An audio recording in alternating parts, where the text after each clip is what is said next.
Welcome to Side Dish. I'm Tony Spadafora. A lot of people have been asking us, saying, hey, dish it out. Where have you been since season 3? It's funny you should ask because we've been working on an extra special recipe. It involved a little bit of sugar. It involved a little bit of spice.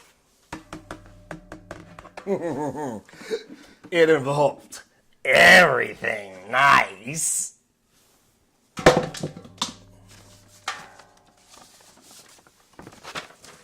And this we let settle and stir, and guess what we came up with? Yes, it's true. We came up with a little stew named Xanaloo.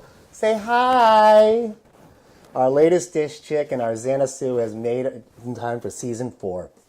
Thank you to everybody that's been supporting our show and supporting us. We love you guys so much, and thank you for everything you do for us.